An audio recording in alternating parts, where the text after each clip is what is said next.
දැන් අත ගානේ තියෙන්නේ මෙන්න මේ වගේ ප්‍රකාශනයක් දීලා ඒක විසඳන්න කියලා මම කිව්වා මේ ජාතිය ගණන් එන වර්ග දෙකක් තියෙනවා මේ ජාතිය ගණන් එන එකක් තියෙනවා විසඳන්න කියලා. තව ජාතියක් දෙනවා මේ සාධක සොයන්න. එතකොට සාධක හොයන්නයි විසඳන්නයි තියෙන්නේ අතරම දෙකම එකම විදිහට.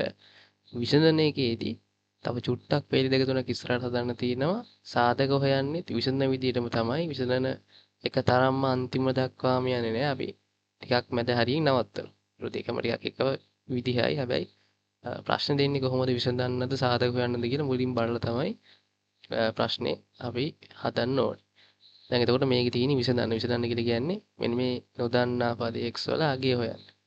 දැන් මේවා එන්නේ සාමාන්‍යයෙන් ෆස්ට් එකේ ඒ කොටසේ අර ප්‍රශ්න 25 ඇතුළේනේ.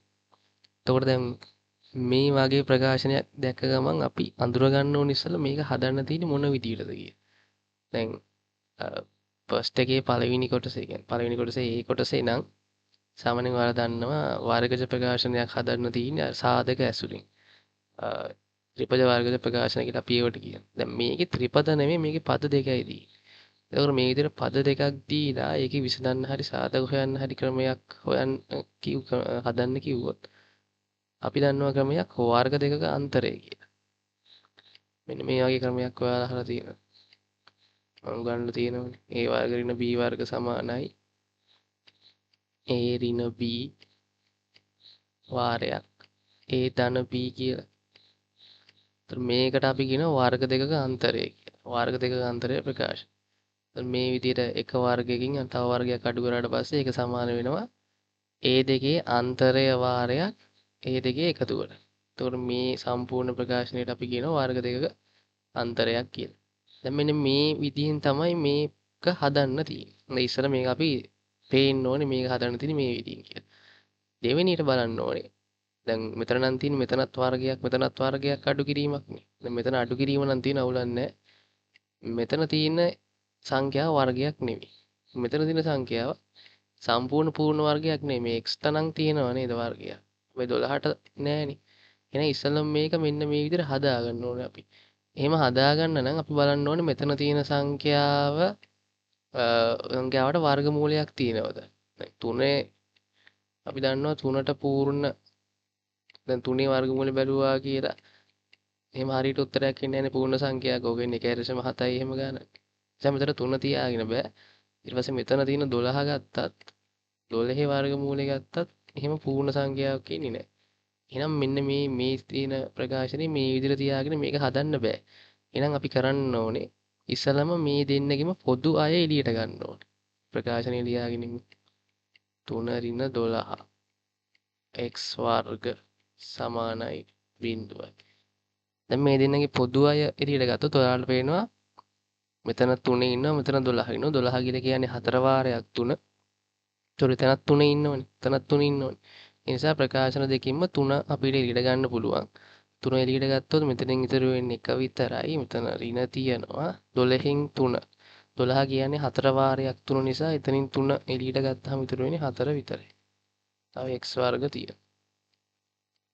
ඒක සමානයි බිඳුව. දැන් අපිට පුළුවන් මෙන්න මේ 3 අයින් කරලා දාන්න.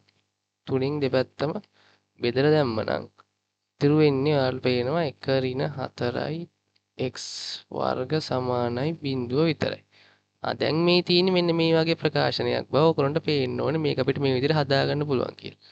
අපිට මේක හදාගන්න පුළුවන් 1 කියන්නේ k වර්ග අඩු කිරීම 4 කියලා කියන්නේ 2k වර්ග.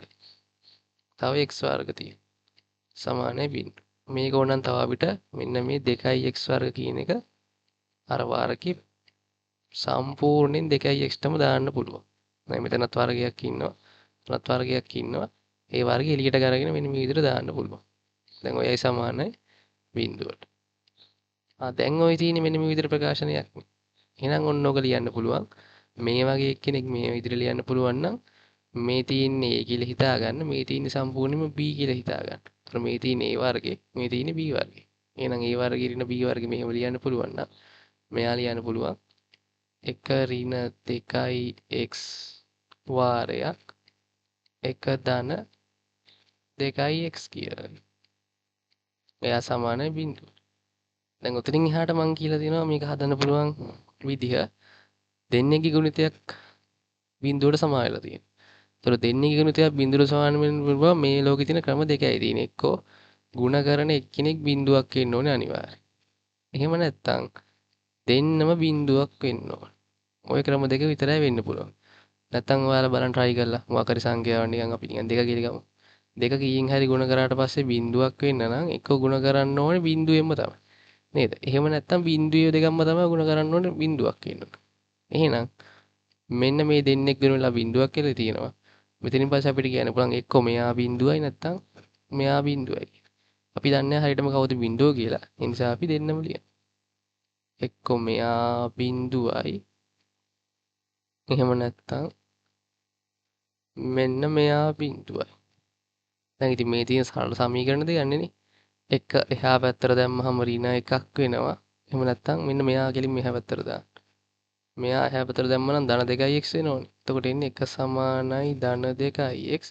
දැන් 2x කියන්නේ 1යි නම් x කියන්නේ භාගයයි. එතන උත්තරේ ධන. දැන් මෙතන ධනයක එහා පැත්තට දාන ධනයක එහා පැත්තට දැම්මට පස්සේ ඍණ එකක් වෙනවා. 2x සමානයි ඍණ 1යි. එහෙනම් x හොයන්න දෙකෙන් බෙදන්න පුළුවන්. දෙකට දෙක කැපිලා යනවා. x සමානයි ඍණ භාගයයි. ඒතර උත්තර දෙක තමයි එක්කෝ x සමානයි ධන භාගයයි එහෙම නැත්නම් x සමානයි ඍණ භාගයයි. ඒතර විසඳන්නේ කිව්වොත් මෙතෙන්ට එකක්ම හදන්න ඕනේ සාධක හොයන්නේ කිව්වොත් මෙන්න මෙතනින් නැවතුණා ඇති. මේ දෙක තමයි සාධක දෙක. මේ සාධක හොයන ප්‍රකාශන වල ළඟට බිඳුවක් දෙන්නෙත් නැහැ. විසඳන්න තියෙන ඒවා තමයි මෙන්න මේ විදිහට සමානයි බිඳුවක් දෙන්නේ ගොඩක් වෙලාවට.